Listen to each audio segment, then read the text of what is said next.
సరే, కొన్ని ఏదైతే సాంకేతిక కారణాల వల్ల రుణమాఫీ జరగలేదో వాళ్ళకి 100% మేము రుణమాఫీ 2 లక్షల రూపాయల వరకు చేస్తాము అని చెప్పి మరోమారు మేము హామీ ఇస్తున్నాం. ఎందుకు ఆగినాయి? కొన్ని 1,20,000 అకౌంట్లకి ఆధార్ నెంబర్లు, ఆధార్లో 12 డిజిట్స్ ఉండాలి.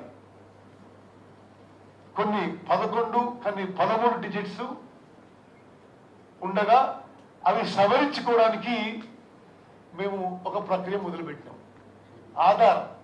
Aadhaar numbers were not correct.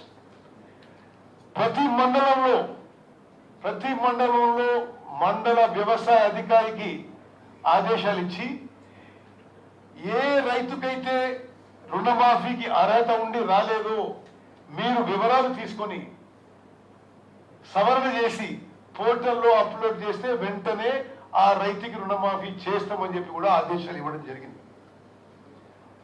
అదేవిధంగా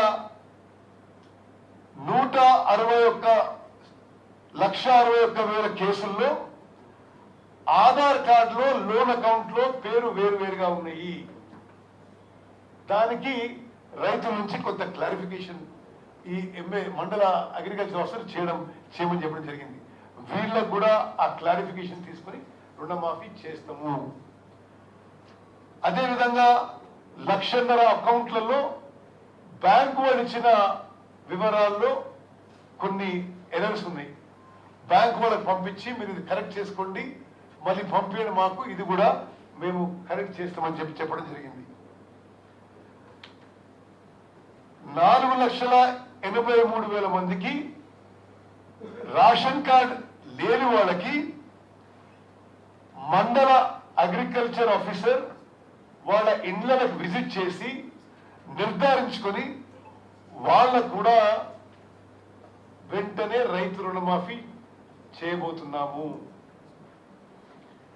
అదేవిధంగా 8 లక్షల అకౌంట్లకి 2 లక్షల కంటే ఎక్కువ రుణం తీసుకున్న వాళ్ళకి, ఉదాహరణకి మీరు 2,10,000 తీసుకున్నారు అనుకోండి, మీరు 10,000 బ్యాంక్ కట్టేసిన వెంటనే మేము 2 లక్షల రూపాయలు ఆ రుణం ప్రభుత్వం పేరు చేసి క్లియర్ చేస్తాము.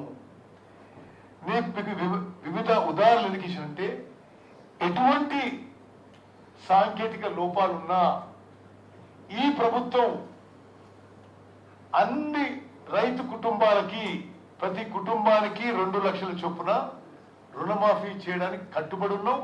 ఇది ఈ ఎక్సర్సైజ్ కొనసాగుతుంది.